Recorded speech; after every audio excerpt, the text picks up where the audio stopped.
Preamble start कर दें। ठीक है,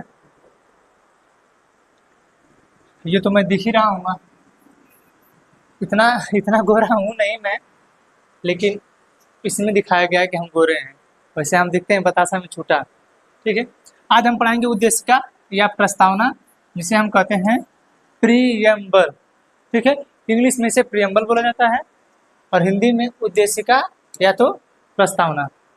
ठीक, ये हमारे संविधान के उद्देश्य को बताती है, यानी जो जो हमारे संविधान में हमारे यहाँ के लोगों के लिए जो जो चीज़ दी गई है, जो जो लोगों को प्रदान करना है सरकार द्वारा या राज्य द्वारा, ये उद्देश्य इसमें दिया गया है। ठीक है, तो यही जो है आज हम स्टार्ट करेंगे आप लोगों को। ठीक, आगे आइए। प्रियम्बल,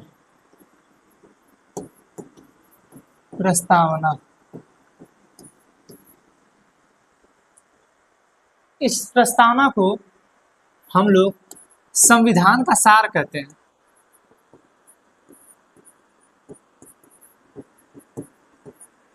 क्या कहते हैं? संविधान का सार। किस लिए इसे संविधान का सार इसलिए कहा जाता है क्योंकि पूरे संविधान को, यानी आप इस समय वर्तमान में 25 भाग, लगभग 460 अनुच्छेद और 12 अनुसूचियों को जब आप पढ़ेंगे तो आपको सारे संविधान के बारे में पता चलेगा। जो मेरा पूरा संविधान है उसके बारे में पता चलेगा, लेकिन आप सिर्फ प्रस्तावना को पढ़ लेंगे तो आप सारे ये आर्टिकल वगैरह सब जान गए। यानी जितने चीज़ें आर्टिकल में लिखी गई हैं वो आपके प्रस्तावना में लिख दिया गया है। आप जो चीज़ें 460 इस आर्टिकल में पढ़ेंगे वही सब चीज़ें आपको एक शॉर्ट रूप में प्रस्तावना में मिल जाएगी। आप कुछ भी पढ़ेंगे उसका जो सारा निचोड़ है आपके कहाँ मिल जाएगा? प्रस्तावना में। बस आपके पास ये कनेक्टिविटी की शक्ति होनी चाहिए कि आप कनेक्ट कर ले रहे हैं कि नहीं। जब आप प्रस्तावना पढ़ेंगे, प्रस्तावना पढ़ने के बाद जब प्रस्तावना समाप्त होगा तो आपको समझना होगा कि भाग एक क्या कर रहा है और वो प्रस्तावना से किस प्रकार जुड़ रहा है।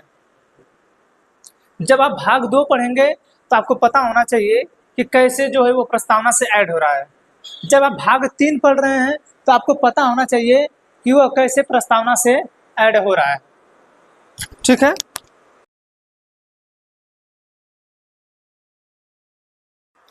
बस सीखना है आपको कि ये पढ़ाया गया प्रस्तावना, जब भाग 1 पढ़ाया गया, भाग 2 पढ़ाया गया, भाग 3 पढ़ाया गया, तो वह कैसे ऐड हो रहा है प्रस्तावना से। हम इसे सार कह रहे हैं ना।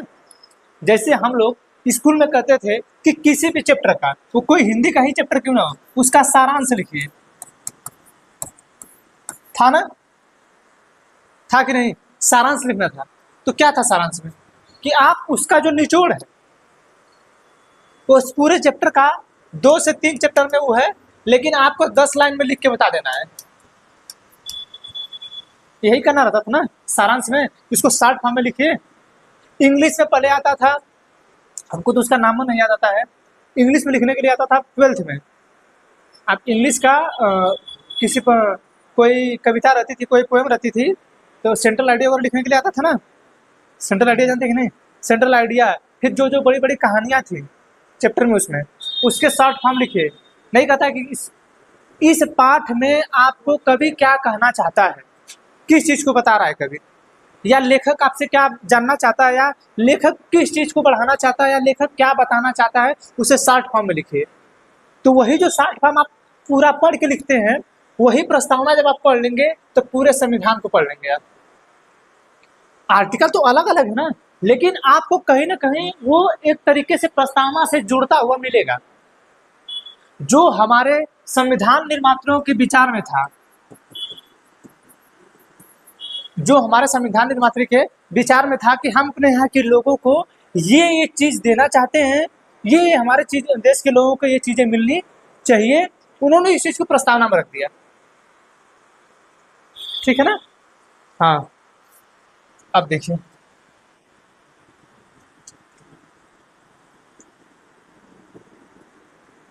अब प्रस्तावना है क्या? अभी बहुत लोग कहते हैं प्रस्तावना कुंजी है, ठीक है। प्रस्तावना को सुप्रीम कोर्ट ने हमारे संविधान के जो लोग हैं उनके विचार को कहा कि उनके विचार हैं, क्योंकि इसमें संविधान संशोधन नहीं हो रहा था ना। जब हमारे देश की सुप्रीम कोर्ट ने केशवानंद भारती में ये अलाउ किया कि नहीं आप संशोधन कर सकते हैं, तब जाके ना 42वां संविधान संशोधन हुआ 1976 में। तो समाजवादी, पंथ निरपेक्ष, अखंडता सब जोड़ा गया हमारी प्रस्तावना में। ठीक है। तो ये जो है, जो लोग बोल रहे हैं कि संविधान का सार है, संविधान की कुंजी है, संविधान का सुप्रीम कोर्ट बोल रहा है कि हमारे यहाँ की जो निर्मात्री थे, संविधान निर्मात्री, इनके विचार हैं इसमें, तो ये सब कब पता चलेगा? जब आप पूरा पढ़ लेंगे, ठीक है, तब बताया जाएगा कि क्या क्या किसने क्या बोला है, सुप्रीम कोर्ट ने इसे क्या बोला है, और बड़े बड़े जो लोग हैं उन्होंने इसे क्या बोला है। ठीक है। तो सबसे पहले हम लोग प्रस्तावना देख लेते हैं कि प्रस्तावना है क्या। प्रस्तावना पता है लर्न थोड़ा भी?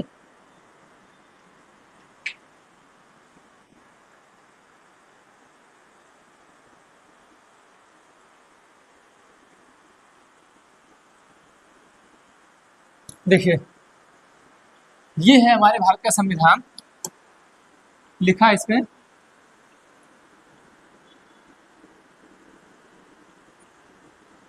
ये है हमारे भारतीय प्रस्तावना संविधान की, और ये है हमारी संसद जिसमें हमारे देश के कुछ चुने हुए जो लोग हैं, जो महान व्यक्तित्व के लोग हैं, ये इस संसद में जाके बैठते हैं।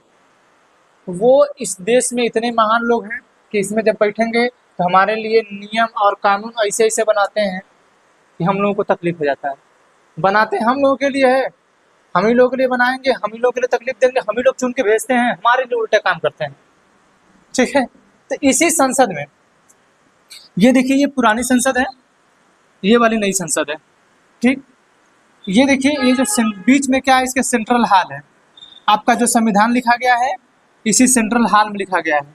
ठीक है। खैर, आपकी ये जो संविधान है, पुराना संविधान हो गया, ये अंग्रेजों द्वारा बनाया गया था।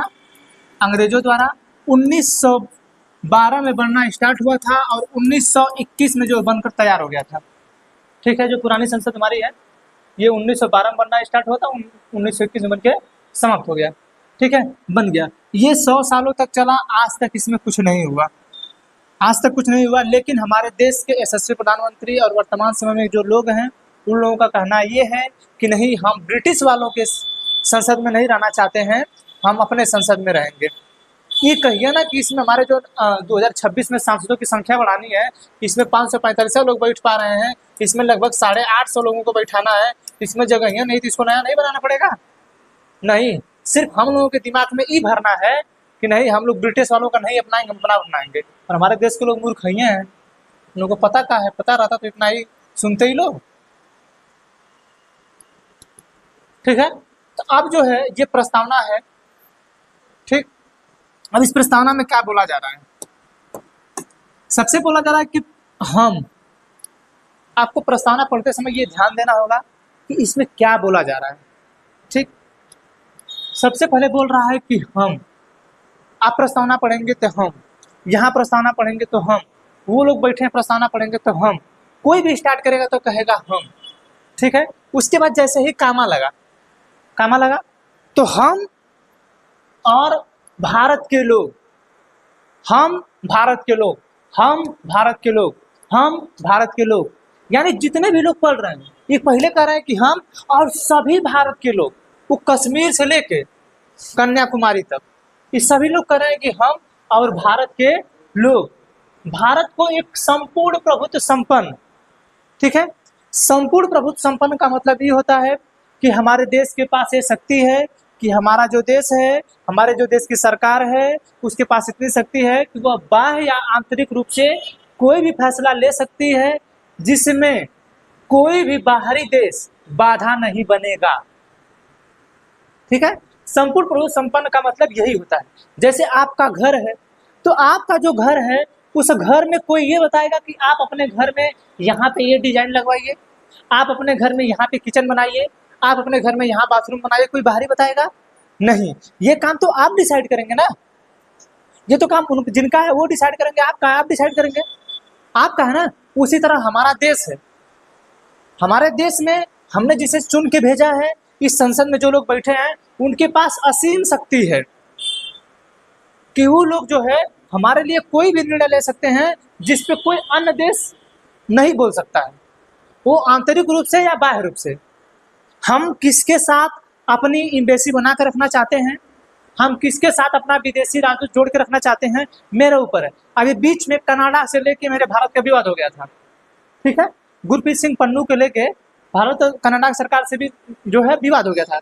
तो हमारे जो कुछ एम्बेसी को लोग भारत बुला लिए गए थे और उनकी एम्बेसी कुछ लोग कनाडा बुला लिए गए थे, ठीक है। तो ये मेरा भारत डिसाइड करता है, समझ रहे हैं ये चीज।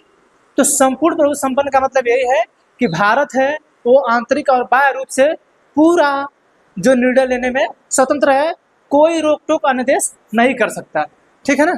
यह है आपका संपूर्ण प्रभु संपन्न। दूसरा है समाजवादी, ठीक है। क्या है? समाजवादी। समाजवादी का मतलब ये है जो यहाँ की गवर्नमेंट होगी वह समाजवादी होगी, यानी जो यहाँ लोग हैं उन लोगों को आज आप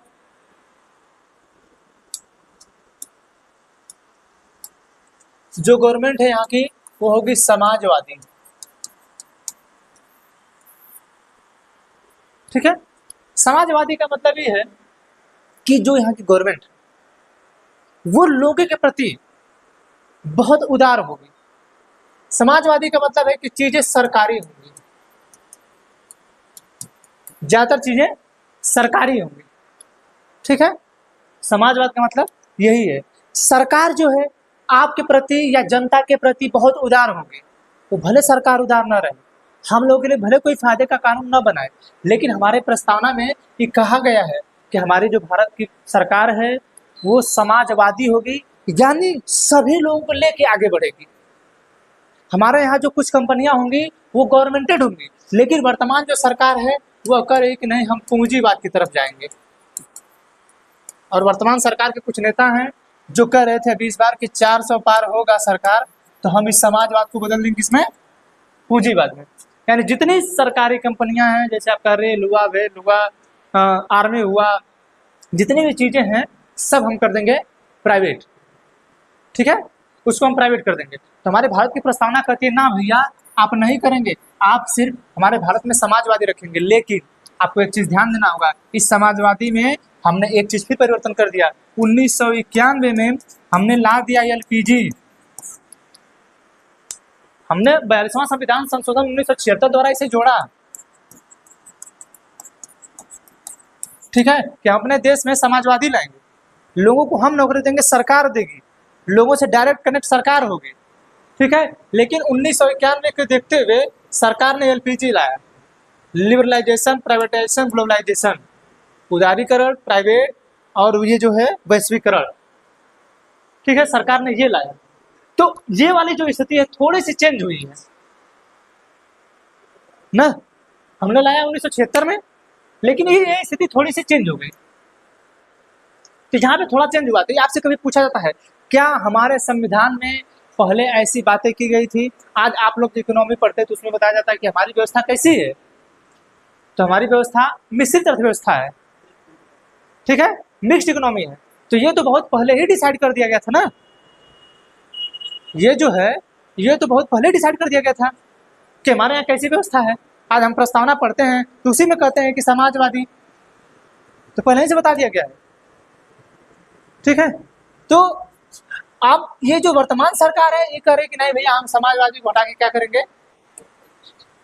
कैपिटलिस्ट की तरफ जाएंगे, हम लोग जाएंगे पूंजीवाद की तरफ। लेकिन प्रस्तावना हमारी कहती है कि नहीं हमारे यहाँ जो लोग होंगे वो समाजवादी होंगे, हमारी जो सरकार होगी समाजवादी होगी, ठीक है।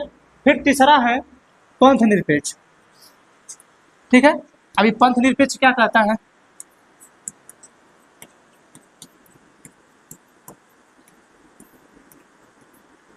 पंथ निरपेक्ष क्या कहता है?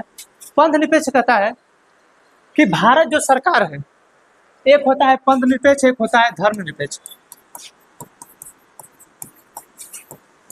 पंथ निरपेक्ष और धर्म निरपेक्ष सरकार, हमारी जो भारत की प्रस्तावना है ये कहती है कि हमारी जो सरकार है, हमारी सरकार का कोई धर्म नहीं होगा, ठीक है। जो पंथ निरपेक्ष है इसमें कहता है कि हमारे सरकार का कोई धर्म नहीं होगा, लेकिन हमारी जो जनता है, हमारी जो जनता है उसका धर्म होगा। ठीक है, हमारी जो जनता है उसका धर्म होगा। हमारे यहाँ जो सरकार है जिसे हमने चुन के भेजा है, जिसे 50% प्लस 1 के बहुमत हमने भेजा है, वो लोगों का हम कहते हैं कि आपका तो कोई धर्म नहीं होगा, लेकिन हमारे यहाँ जो देश है उसका धर्म होगा, जो जनता है उसका धर्म होगा। ठीक है, सरकार का धर्म नहीं होगा, जो जनता है उसका धर्म होगा। तो आज हम लोग हिंदू हैं, सिख ईसाई हैं, पारसी हैं, जैन हैं, बौद्ध हैं, मुस्लिम हैं, है कि नहीं? तो एक चीज आपको समझना है कि पंथ निरपेक्ष और धर्म निरपेक्ष, इन दोनों में अंतर होता है। ठीक है, पंथ निरपेक्ष अलग है, धर्म निरपेक्ष अलग है। पंथ निरपेक्ष में सरकार के पास कोई धर्म नहीं होगा, लेकिन वर्तमान सरकार खूब धर्म चिल्लाती है। ठीक, वो चले चाहे ना चले, ये वाला पंथ निरपेक्ष हमारे प्रस्तावना को मान के चले या ना चले, उससे कोई फर्क नहीं पड़ता है। जब नहीं पढ़े लिखे रहेंगे तो यही होगा। ठीक है, और जो धर्म निरपेक्ष होता है, धर्म निरपेक्ष सीधा सीधा डायरेक्टली कहता है कि आपके पास कोई धर्म नहीं होगा, यानी जो वहां की जनता है उसके पास भी धर्म नहीं होगा, जो वहां की सरकार है, वहां की जो सरकार है उसके पास भी ना कोई धर्म होगा, और वहां की जो जनता है उसके पास भी कोई धर्म नहीं होगा। धर्म निरपेक्ष ही होता है। निरपेक्ष का मतलब विरुद्ध है। अब पंथ निरपेक्ष में यह है कि सरकार का धर्म नहीं होगा, सरकार धर्म को नहीं मानेगी। हाँ, आप ये कर सकते हैं, ये सभी जो जितने धर्म हैं आप इनको बढ़ावा दे सकते हैं। ठीक है, तो आप देखते होंगे कि कभी जब ईदगाह वगैरह आता है तो नगर निगम चूना छिड़कवाने लगता है। ठीक है, जब दीपावली वगैरह आती है, कोई और त्यौहार आते हैं, तो आप देखते हैं नगर निगम कितना लाइट वगैरह लगा देता है। सभी ब्रिजों पे देखेंगे तो लाइट लग जाएगी। वाराणसी में खैर अक्सर होता है, देव दीपावली वगैरह आती है, दीपावली वगैरह आती है तो पूरा बनारस सज जाता है। और खास करके ये मोदी जी का संसदीय क्षेत्र भी है, और बनारस से वो सांसद भी हैं। ठीक है, और देश के प्रधानमंत्री भी हैं। तो इस वजह से तो क्या करती है, नगर निगम लगा देती है कि नहीं? तो नगर निगम तो सरकार में आ गई ना, सरकार का तो धर्म है नहीं, लेकिन सरकार जो है किसी एक विशेष धर्म को बढ़ावा नहीं देगी। लेकिन वर्तमान सरकार कहती है हिंदू धर्म, हिंदू धर्म, हिंदू धर्म, धर्मो धर्मो ध्रुव राठी। ठीक है, ध्रुव राठी से इस बार चुनाव इतने परेशान हो गए थे लोग, ध्रुव राठी जानते हैं, इतना परेशान हो गए थे, इतना परेशान हो गए थे उस बंदे से कि एक पोल खोल दिया उसने इन लोगों की। इतना मतलब हमको लगता है कि कुछ नहीं तो 5 से 7% वोटिंग का तो प्रभाव पड़ ही गया उसका। 5 से 7% वोटिंग का मतलब समझ रहे हैं, 7 लोकसभा सीटें गड़बड़ कर दिया। ठीक, तो सरकार का कोई धर्म नहीं होगा, लेकिन सरकार चिल्लाती रहती है। सरकार में बैठे नेता, मंत्री, मुख्यमंत्री, प्रधानमंत्री, लोग चिल्लाते रहते हैं। हमारे देश के प्रधानमंत्री, यशस्वी प्रधानमंत्री, वो कपड़ों से लोगों को पहचान लेते हैं कि कपड़ा कौन पहनाते, कौन किस धर्म का है, किस जाति का है। हाँ, इससे पहचान जाते हैं।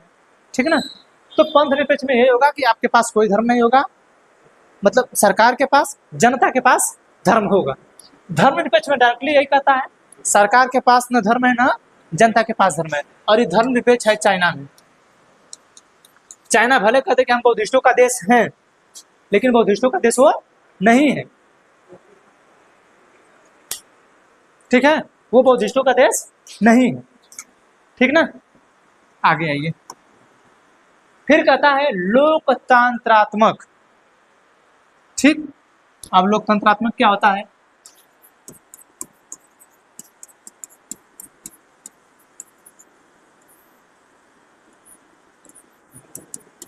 लोक मीन्स होता है जनता, तंत्रात्मक होता है शासन, जनता का शासन। लोक मीन्स होता है जनता, तंत्र मीन्स होता है शासन। हमारी प्रस्तावना कहती है कि हमारे यहाँ किसका शासन होगा? जनता का शासन होगा। यानी अब्राहम लिंकन जिसे कहे हैं जनता का, जनता के लिए, जनता द्वारा शासन। ठीक है, तो आज हम लोग जो हमारे यहाँ लोकतंत्र है, इसमें हमारे यहाँ लोकसभा है, इस लोकसभा के सदस्य चुन के जाते हैं तो प्रधानमंत्री चुनते हैं। इसी लोकसभा के सदस्य जो है संसद में बैठते हैं। संसद में जब बैठते हैं तो ये हमारे लिए नियम और कानून बनाते हैं। ठीक है, तो हमारे यहाँ लोकतांत्रिक शासन है, यानी जनता का शासन है। इस बार देखे हैं कि कितना सीट दी है, 240 सीट दी है ना जनता, 240 से सिमटा दी है। यही तो कर रहे थे 400 पार, आ गए 400 पार। अगली बार 303 थे, इससे अगली बार 282 थे। ठीक है, इस बार 240 पे आ गए। अगली बार आपका जो काम है उस हिसाब से आप काम कर रहे हैं ना। ठीक है, तो हमारे यहाँ लोकतंत्र का शासन है, यानी जनता का शासन है। ठीक है, आगे आइए। एक और कह रहा है गणराज्य। ठीक है, क्या बोल रहा है? गणराज्य।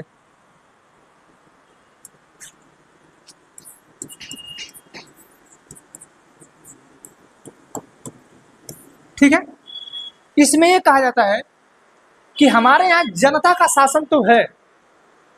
ठीक है, जनता का शासन है जो हमने लोकतंत्र बनाया, लोकतांत्रिक गणराज्य बनाया हमने ना।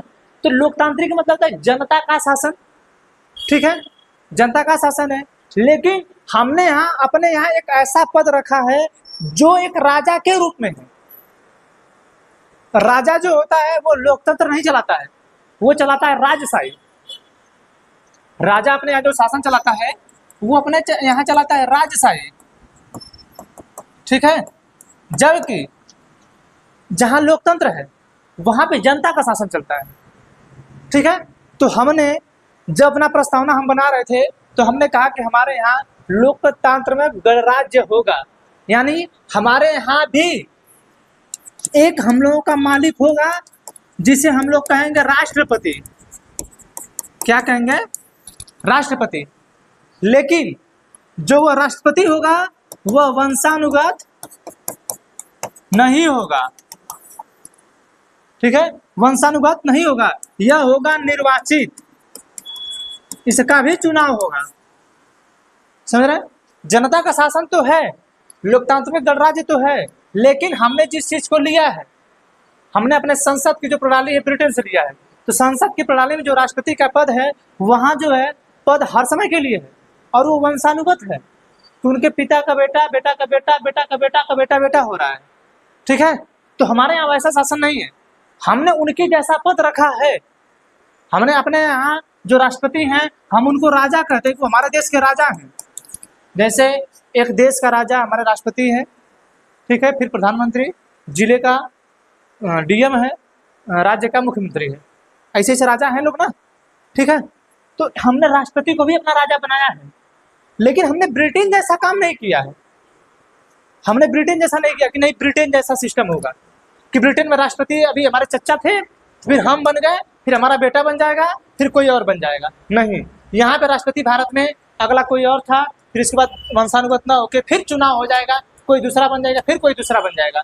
जैसे इस समय कौन है? द्रौपदी मुर्मू है। इससे पहले कौन था? रामनाथ कोविंद। इससे पहले कौन था? प्रणब मुखर्जी। उससे पहले कौन था? ठीक है, तो ये जो लोग हैं वंशानुगत नहीं है, इन लोगों का निर्वाचन हो रहा है। लेकिन यही चीज जब ब्रिटेन में हमने ब्रिटेन की प्रणाली को अपनाया, संसदीय प्रणाली से हमने जो संसदीय प्रणाली हमने ब्रिटेन से जब लिया तो हमने उसके पद को लिया है। हमने राष्ट्रपति के पद को ब्रिटेन से लिया है, लेकिन हमने जो ये इनका वंशानुगत है उसको निर्वाचित कर दिया। ठीक है, तो हमारे यहाँ गणराज्य है। ठीक है, एक राष्ट्रपति है जो हम लोग का मालिक है। आप लोग देखते नहीं है जो पासपोर्ट हम लोग का बताए तो थे, उस पर लिखा रहता रिपब्लिक ऑफ इंडिया। ठीक है, भारतीय गणराज्य। ठीक ना, तो हमारे यहाँ एक राजा के जैसा ही पद होगा, लेकिन वह जो होगा वह चुना जाएगा, वह निर्वाचित होगा। ठीक है, इतना समझा गया? अब देखिए क्या कहा है कि हम भारत के लोग भारत को एक संपूर्ण प्रभुत्व संपन्न समाजवादी, देखिए इसको याद कर लीजिएगा ना, बिना याद किए नहीं समझ जाएगा। समाजवादी पंथ निरपेक्ष लोकतांत्रिक गणराज्य बनाने के लिए तथा उसके समस्त नागरिकों को, उसके सभी नागरिकों को, पहले तो हम भारत को संपूर्ण प्रभुत्व संपन्न बनाएंगे। ठीक है, हम लोग उसको समाजवादी बनाएंगे, पंथ निरपेक्ष बनाएंगे और लोकतांत्रिक गणराज्य बनाएंगे। फिर जो हमारा संविधान है, हमारा संविधान जो है ये उसके समस्त नागरिकों को सामाजिक, ठीक है, समस्त नागरिकों को सामाजिक, आर्थिक राजनैतिक न्याय। ठीक है, हमारे प्रस्तावना में 3 प्रकार के न्याय की बात की गई है, सामाजिक, आर्थिक एवं राजनैतिक, जो लिया गया है रूस की क्रांति से। कहां से लिया गया है? रूस की क्रांति से। ठीक है, सही है, कहां से लिया गया है? रूस की क्रांति से। कौन सा? सामाजिक, आर्थिक एवं राजनैतिक। 3 प्रकार के न्याय की बात की गई। अगर आपसे कभी पूछे कि हमारे संविधान में कितने प्रकार के न्याय की बात की गई है, तो 3 प्रकार के, सामाजिक, आर्थिक एवं राजनैतिक। सामाजिक का ही मतलब है कि समाज में अगर आप निचले स्तर पे हैं तो हम आपको आरक्षण देके ऊपर ला देंगे। ठीक है, हमारे यहाँ जातिगत आरक्षण नहीं होता है, धर्म के आधार पे होता है। सॉरी, धर्म के आधार पे नहीं होता है, जाति के आधार पे होता है। आप एससी से हैं, एसटी से हैं, ओबीसी से हैं, ठीक है ना, तो जातिगत आरक्षण होता है। तो जो लोग समाज में पीछे हैं हम उनको आरक्षण देते हैं कि नहीं? हाँ, आरक्षण देके हम समाज में उनको एक लेवल पे लाते हैं। हम ये नहीं चाहते हैं कि समाज में कोई भेदभाव हो, भले भेदभाव दिन रात होता है, लेकिन हम कहते हैं कि नहीं, हम अपने यहाँ के लोगों को सामाजिक न्याय देंगे। यानी जो लोग छोटे हैं, चाहे बड़े हैं, चाहे यादव हो, चाहे मुस्लिम हो, चाहे ठाकुर हो, चाहे पंडित हो, हम उनमें कोई भी सामाजिक भेदभाव नहीं होने देंगे। ठीक है, हम सबको एक इक्वल लेके चलेंगे, हम सबको सामाजिक न्याय देंगे। आज ही आप देखते हैं कि पहले क्या होता था, जब एससी एसटी के लोग थे तो छोटी जाति से आते थे। ठीक है, आज भी अगर आप एसटी को मार देंगे या कुछ कर देंगे तो आप पे जो है धाराएं बहुत खतरनाक लग जाती हैं। क्यों? क्योंकि आपको वो जो सामाजिक रूप से इक्वल में लाना चाहते हैं। समझ रहे इस चीज को? और यस, आप लोग सुने होंगे कि एससी केस जो है, एससी केस लगती थी, एससी एसटी केस लगती है ना। अगर आप पे एससी केस लग जाती है तो कितना बवाल वाला काम होता है। क्यों? इसीलिए कि हम जो है आपके लेवल में लाना चाहते हैं उनको। जो पहले लोग थे, जो बड़े जाति के लोग थे, वो लोग क्या करते थे कि छोटी जातियों को परेशान करते थे, उनको जो है दबा के रखते थे। तो हमने उनका कद ऊपर लाया, हम चाहते थे कि वो ऊपर चले आए। तो हम आपके साथ सामाजिक न्याय करेंगे। ठीक है, हम कोई भेदभाव आपके साथ नहीं करेंगे। हालांकि होता है, हर रोज होता है। मध्य प्रदेश में एक एससी एसटी जाति का व्यक्ति था, एसटी जाति का व्यक्ति था, उसके ऊपर किसी नेता ने पेशाब कर दिया। ठीक है, तो ये हो रहा है, एक ही नहीं बहुत जगह होता है। मध्य प्रदेश में तो हर समय सुनाई देता है। वहाँ पे एसटीओ की जनसंख्या थोड़ा ज़्यादा है मध्य प्रदेश में, तो वहाँ पे अक्सर होता है, हर वही नहीं हर जगह होता है। लेकिन हमारे संविधान में कहा गया है कि हम आपको सामाजिक रूप से न्याय करेंगे।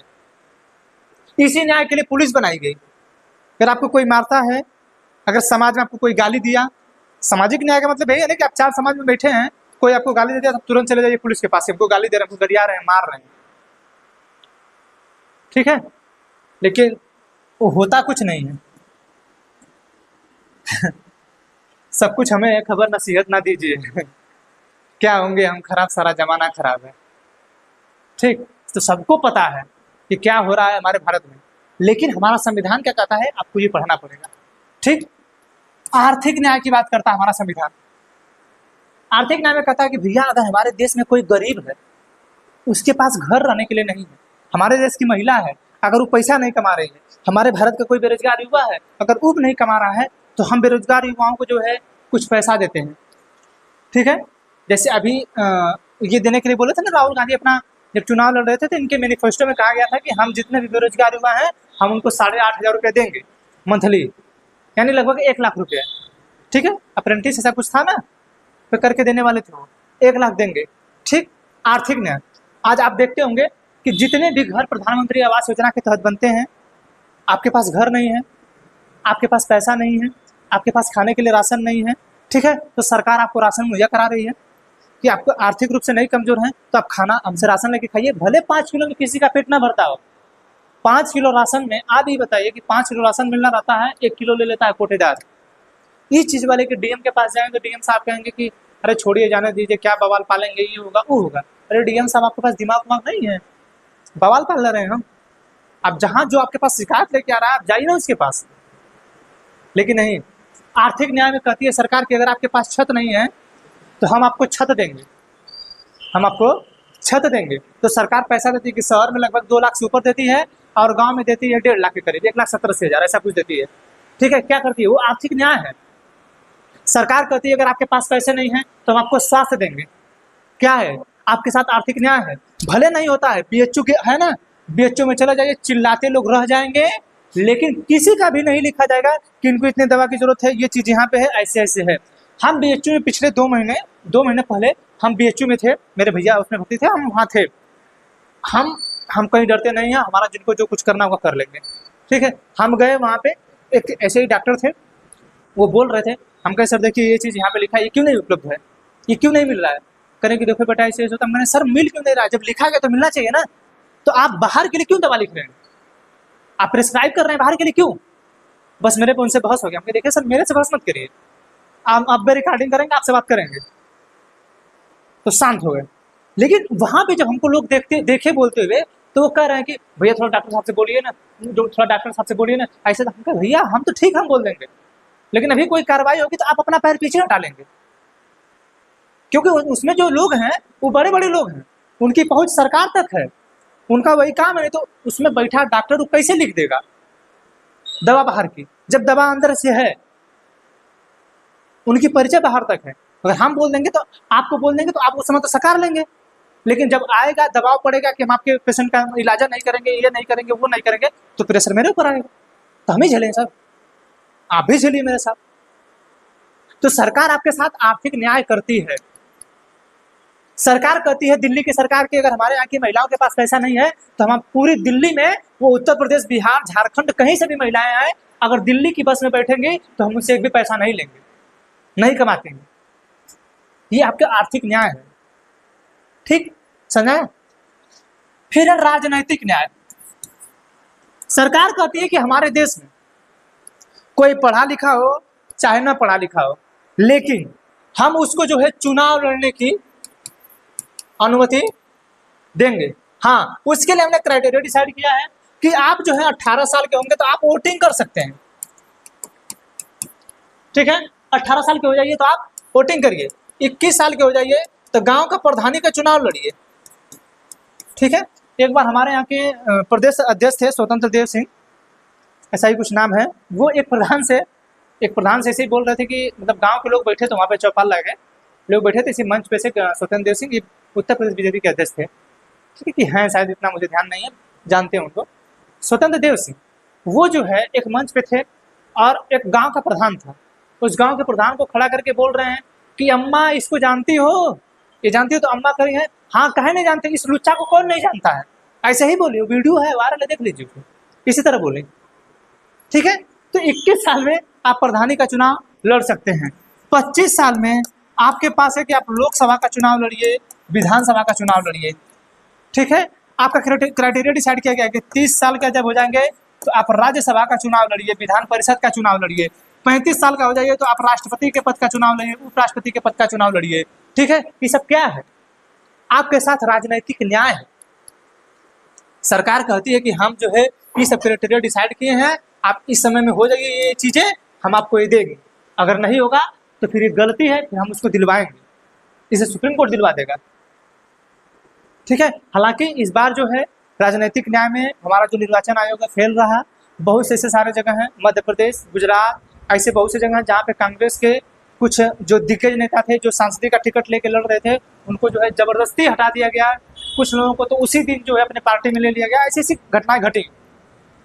तो राजनीतिक न्याय, ये जितने भी आप चीजें देख रहे हैं भारत में बिल्कुल सही नहीं हो रहा है, वो सामाजिक हो, आर्थिक हो, राजनीतिक, कुछ भी सही नहीं हो रहा है। लेकिन हमें प्रस्तावना पढ़ना है तो हमारी प्रस्तावना सामाजिक कहती है, आर्थिक कहती है और राजनीतिक कहती है कि हम आपको 3 प्रकार से न्याय देंगे। समाज में आपसे कोई भेदभाव नहीं करेगा, अगर आप पैसे से कमजोर रहेंगे तो आपको छत देने का काम मेरा रहेगा, खाना देने का काम मेरा रहेगा, स्वास्थ्य देने का काम मेरा रहेगा, ठीक है। राजनीतिक रूप से है कि आप कोई भी हो, छोटे घर से आए हैं चाहे बड़े घर से आए हैं, अगर आपके पास बोलने की क्षमता है, आप 3 घंटा 4 घंटा बोल सकते हैं, तो आप बोलिए। आपको आर्टिकल 19 दिया गया है, अभिव्यक्ति की आज़ादी, आप उसमें बोलिए, आप बोल सकते हैं, बोल के आप जो है चुनाव की पार्टी लड़िए, आप छोटे घर से हो चाहे बड़े घर से हो, आपके पास बोलने का वक्तव्य रहना चाहिए, ठीक है। तो ये है न्याय, सामाजिक, आर्थिक और राजनीतिक न्याय। तो 3 प्रकार के न्याय की बात की गई है। आगे आइए, सामाजिक, आर्थिक और राजनीतिक न्याय हो गया। विचार, अभिव्यक्ति, विश्वास, धर्म और उपासना की स्वतंत्रता। हमारे भारत की प्रस्तावना कहती है कि हम आपको 3 प्रकार से न्याय और 5 प्रकार से स्वतंत्रता देने की बात करेंगे। विचार, आप अपने विचार रखिए, यानी अगर आप राजनीतिक रूप से राजनीतिक रूप से क्षेत्र में आना चाहते हैं, तो आप लोगों के सामने अपने विचार रखें कि देखिए हम आपके लिए नाला बनवाएंगे, हम आपके लिए बाथरूम बनवाएंगे, हम आपके लिए छत डलवा देंगे, हम आपको जो है हवाई जहाज में बैठा देंगे, जो चप्पल वाले लोग हैं वो हवाई चप्पल वाले लोग हवाई जहाज में बैठेंगे। ये सब जो है हम आपके सामने विचार रखेंगे। ये आपको स्वतंत्रता दी गई है। भारत सरकार कहती है, हमारे जो प्रस्तावना कहती है कि हमने आपको कहा है कि भैया आप अपना विचार मेरे सामने रखिए, ठीक है। तो विचार रखने की स्वतंत्रता है। अभिव्यक्ति, आपको कोई चीज दिखाने की स्वतंत्रता है, आप विक्ट्री करके आप विक्ट्री कर दीजिए। हमारे देश का कोई नेता है, आप उसके विरोध में है तो आप उसको काला झंडा दिखा दीजिए कि नहीं हाँ आप गलत कर रहे हैं, हम आपको काला झंडा दिखा रहे हैं। आप कहीं जीते हैं, मैच जीते हैं, आप अपने देश का झंडा लहरा दीजिए। ये सब क्या है? ये आपकी अभिव्यक्ति की आजादी है, ठीक है। आपका धर्म है, आप अपने धर्म का झंडा लहराते हैं, वो आपके अभिव्यक्ति की आजादी है। आपके झंडे से पता चलता है कि आप किस धर्म के हैं। जैसे मोदी जी पहचान लेते हैं कि कौन सा कपड़ा कौन पहना है तो वो उस धर्म का है। जैसे मोदी जी पहचान जाते हैं ना कि कपड़े से वो पहचानते हैं। झारखंड में एक बार वो भाषण दे रहे थे तो कह रहे थे कि हम तो कपड़ों से पहचान जाते हैं कि कौन किस धर्म का है। बहुत अच्छा मोदी जी, कपड़ों से पहचान जाते हैं। हाँ, किसी का चेहरा और किसी की गरीबी देख के नहीं पहचान पाते हैं ये कौन भूखे मर रहा है, कपड़े से पहचान रहे किसी का धर्म। आप लोग हो गया विचार, अभिव्यक्ति, विश्वास, फेथ। हमारी प्रस्तावना कहती है कि आपको जो है हमारे देश के प्रति विश्वास बना के रखना होगा। हमारे देश के प्रति जो हमारे लोग हैं उनके प्रति विश्वास बना के रखना होगा। आज के लोग विश्वासघात कर दे रहे हैं। विश्वास आप कितना बना के रखिए, वो लोग आपके साथ विश्वासघात कर ही देंगे, और करने में थोड़ा भी टाइम नहीं लेते हैं। 1 मिनट नहीं लेंगे आपके साथ विश्वासघात हो जाएगा। लेकिन हमारी प्रस्तावना कहती है कि जो आप प्रस्तावना पढ़ते हैं कि हम भारत के लोग, तो आप जो है हम और भारत के सभी लोग अपने संविधान के प्रति विश्वास बनाए रखें, फेथ बनाए रखें कि ना हमको सामाजिक आर्थिक राजनीतिक न्याय मिलेगा, विचार, व्यक्ति और धर्म की स्वतंत्रता हमें मिलेगी। ये हमारा विश्वास है। हम अपनी सरकार में विश्वास रखते हैं, हम अपने यहाँ के लोगों में विश्वास रखते हैं। लेकिन हमारी सरकार तो दिन रात लड़ाती है, धर्म धर्म धर्म, मुस्लिम, हिंदू, सिख, ईसाई, जैन, पारसी। विश्वास कहाँ होगा? विश्वास तो खत्म हो रहा है, ठीक है। धर्म, हमारा प्रस्तावना कहता है कि आपको धर्म मानने की स्वतंत्रता है। आप चाहे जिस धर्म के हो, आप हिंदू हो, मुस्लिम हो, सिख हो, ईसाई हो, जैन हो, पारसी हो, बौद्ध हो, कोई भी धर्म हो आपका, आप धर्म मान सकते हैं, ठीक है। आप जब धर्म मान सकते हैं तो आपके धर्म के जो रीति रिवाज है, आपका फास्टिंग का जो सिस्टम है, आपका ईद है, आपका कुछ और हम लोगों का जो है जैसे फास्टिंग रहता है, शिवरात्रि पे फास्टिंग रहता है, सावन का सोमवार हम लोग का भी चल ही रहा है, ठीक है, इसमें फास्टिंग है। तो ये जब चल रहा है तो अगर आप धर्म मान रहे हैं तो आपको उपासना की भी स्वतंत्रता दी गई है कि आप जिस धर्म के हैं, आप जो आप में फास्टिंग वगैरह जो आपका सिस्टम है, आप वो उपासना कर लीजिए, आप वो पूजा कर लीजिए, आप वो वर्शिप कर लीजिए, ठीक है। ये स्वतंत्रता देता है। तो कितने प्रकार के न्याय की बात की गई है? 3 प्रकार के। अगर आपसे कभी पूछे हमारे प्रस्तावना में कितने प्रकार के न्याय की बात की गई है, तो 3 प्रकार के। सामाजिक, आर्थिक, राजनैतिक न्याय, ठीक है। कितने प्रकार के स्वतंत्रता की बात की गई है? 5 प्रकार के स्वतंत्रता की बात की गई है। विचार, अभिव्यक्ति, विश्वास, धर्म एवं उपासना। विचार कहता है कि आप लोगों के सामने विचार रख सकते हैं। अगर आप नेता आपके विरोध में या नेता सही काम नहीं कर रहा है तो आप काला झंडा दिखा के आप अभिव्यक्त कर सकते हैं, नहीं आप देश के गलत में काम कर रहे हैं या जनता के हित में काम नहीं कर रहे हैं, ठीक है। आपके पास जो है विश्वास की स्वतंत्रता है, आप विश्वास बनाए रखिए, ठीक है। आपके पास धर्म की स्वतंत्रता, आप चाहे धर्म मानिए। आपके पास उपासना की, आप जिसको जिसकी पूजा करना है वो कर सकता है, ठीक है। तो 5 प्रकार की स्वतंत्रता है, 3 प्रकार की न्याय है। प्रतिष्ठा एवं अवसर की समता। प्रतिष्ठा मतलब होता है आपका मान सम्मान। आगे प्रतिष्ठा अवसर की समता प्राप्त कराने के लिए तथा उनमें व्यक्ति की गरिमा और राष्ट्र की एकता। तो प्रतिष्ठा मतलब क्या होता है? हमारी मान प्रतिष्ठा को हानि पहुंचा, हम मानहानि का केस करेंगे, होता है ना। तो हम आपकी प्रतिष्ठा को बरकरार रखेंगे, सबके बराबरी में रखेंगे। हम ना आपसे ऊपर हैं ना हम आपसे नीचे हैं। हम क्या प्रस्तावना पढ़ रहे हैं? हम भारत के लोग, इसीलिए कि हमारे यहाँ सभी व्यक्ति बराबर हैं, सबका सम्मान इक्वल है, ठीक है। इसीलिए ना कोई किसी को गाली देता है तो तुरंत सरकार क्या करती है? गिरफ्तार कराती है, इसीलिए ना, मतलब पुलिस गिरफ्तार कर लेती है ना, ठीक है। तो प्रतिष्ठा और अवसर में आपकी समानता होगी। अवसर का मतलब है कि अगर आप सरकार कोई जॉब दे रही है, ठीक है, सरकार कोई नौकरी दे रही है, चाहे यूपीएससी दे रही हो, चाहे बीपीएससी दे रही हो, चाहे उत्तर प्रदेश पीसीएस हो, चाहे यूपी पुलिस हो, चाहे एसएससी जीडी हो, चाहे एसएससी सीजीएल हो, चाहे एमटीएस हो, कोई भी हो, आप अगर उसके लेवल में हैं, आपकी अगर वो एलिजिबिलिटी है, तो आप जो है आराम से जो है अवसर की समानता ले सकते हैं। आपके साथ एकदम इक्वल जो है प्रतिष्ठा, आपका मान सम्मान बराबर रखा जाएगा। ठीक है, तो ये कहता है प्रतिष्ठा और अवसर की समानता, ठीक है, प्राप्त कराने के लिए तथा उनमें व्यक्ति की गरिमा और राष्ट्र की एकता और अखंडता सुनिश्चित कराने वाली बंधुता।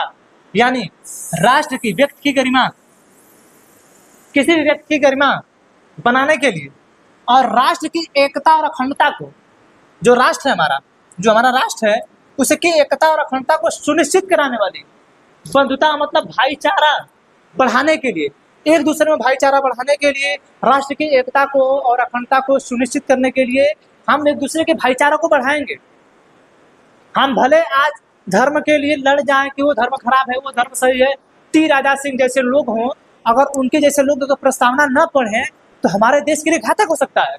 हम यहाँ पढ़ते हैं कि व्यक्ति की गरिमा बनाए रखेंगे, राष्ट्र की एकता और अखंडता सुनिश्चित करेंगे, ये हमारा जिम्मेदारी है। लेकिन हम लोग राष्ट्र की एकता और अखंडता सुनिश्चित क्या कर रहे हैं? हम तो भड़का रहे हैं कि हाउ धर्म खराब है, हाउ धर्म हाई है। संसद में कल पूछ दिया गया कि जिसको, मतलब राहुल गांधी चिल्ला रहे हैं कि नहीं जातिगत जनगणना कराइए, तो अनुराग ठाकुर कह रहे हैं कि जिनको अपने जाति का ही पता नहीं है उनके जाति का जनगणना कैसे होगा। अरे भैया, तुम ही ज्यादा जाति के जानकार हो, आप कैसे डिसाइड कर लिए कि आप उस जाति के हैं? आपको कौन बताया? अब कौन मान रहा है उसको? लेकिन नहीं, संसद में बोला जाएगा ऐसी तैसी बातें। यहाँ पे कहा गया है भैया राष्ट्र की एकता बनी रहे, राष्ट्र की एकता बरकरार रहे। अगर आप कुछ ऐसा काम करते हैं, गलत काम करते हैं, तो आप देखते होंगे कि अगर आप हमारे झंडा को कहीं गिरा देंगे या हमारे झंडा को कहीं तोड़ देंगे या कहीं झंडा को हमारे जलाते हुए मिलेंगे तो आप पे देशद्रोह का मुकदमा लगता है कि नहीं? लगता है ना। तो यही कहा गया है कि भैया राष्ट्र की एकता और अखंडता को सुनिश्चित करने के लिए हम जो है बंधुता, भाईचारा को बढ़ाएंगे।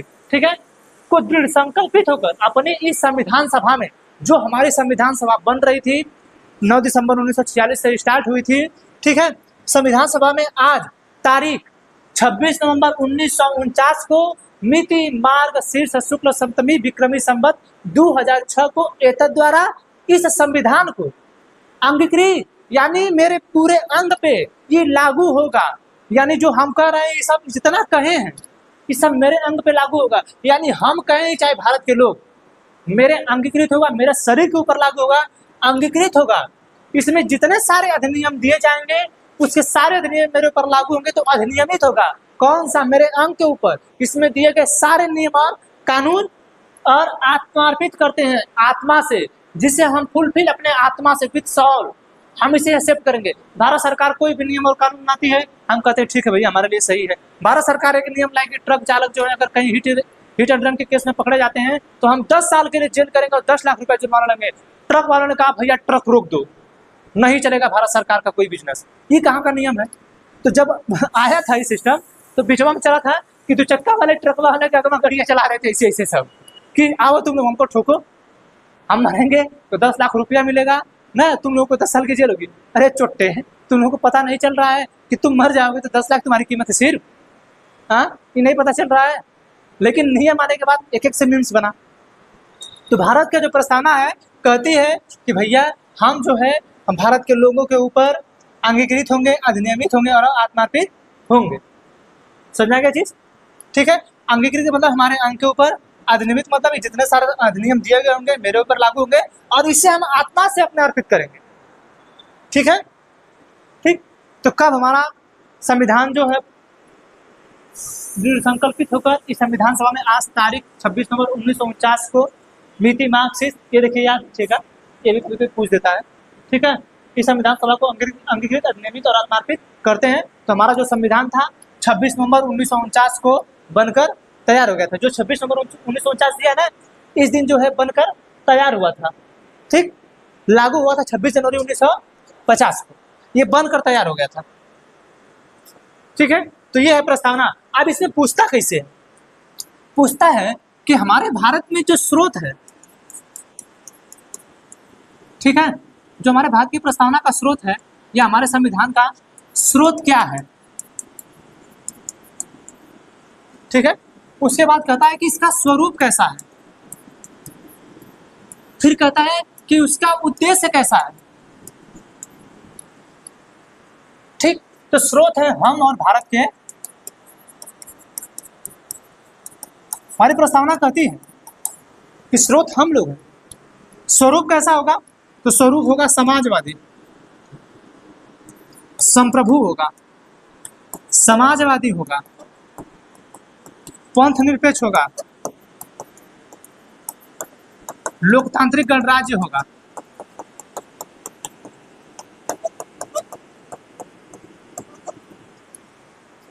ठीक है, उद्देश्य है हम जो है आपको सामाजिक, आर्थिक, राजनैतिक, सामाजिक, आर्थिक, राजनैतिक रूप से आपसे न्याय करेंगे। आपको उद्देश्य है कि विचार, अभिव्यक्ति, विश्वास, धर्म एवं उपासना की स्वतंत्रता हम देंगे। ठीक है, प्रतिष्ठा एवं अवसर की समता देंगे।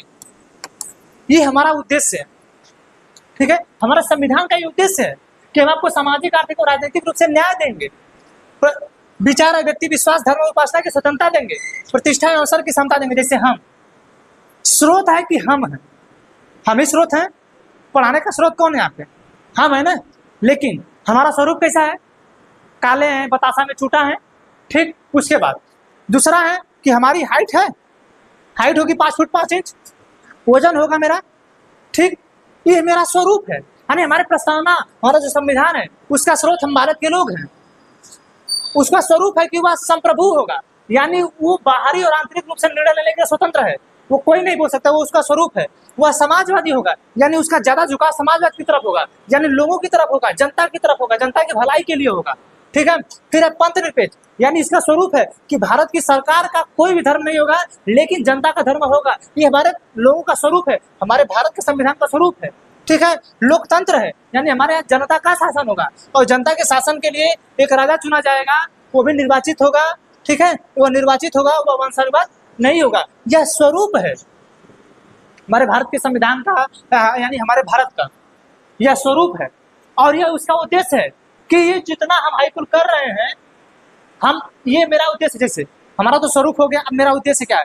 नौकरी करना, पढ़ाना, यही सब मेरा उद्देश्य है ना। तो हमारे भारत के संविधान कहता है कि भैया हम आपको सामाजिक रूप से, हमारा सामाजिक रूप से हम कोई भेदभाव किसी से नहीं होने देंगे। हमारी प्रस्तावना कहती है, हमारा संविधान कहता है हम आर्थिक रूप से किसी को कमजोर नहीं होने देंगे, हम राजनीतिक रूप से किसी को कमजोर नहीं होने देंगे, हम आपको स्वतंत्रता देंगे, विचार, व्यक्ति, विश्वास, धर्म, उपासना की स्वतंत्रता देंगे कि नहीं आप स्वतंत्र है, जो करना आप करिए। ठीक है, प्रतिष्ठा एवं अवसर की समानता है। ठीक है, तो ये सब हमारा उद्देश्य है, हाई मेरा स्वरूप है। तो आपसे कभी पूछेगा कि हमारे संविधान का, हमारे प्रस्तावना का क्या स्वरूप है, तो आप बताएंगे कि ये स्वरूप है इसका, आप बताएंगे कि ये उसका उद्देश्य है, आप बताएंगे कि ये स्रोत है। ठीक ना, समझा गया? ठीक, प्रस्तावना समझा गया? ये प्रस्तावना। ठीक है, आज के लिए इतना ही।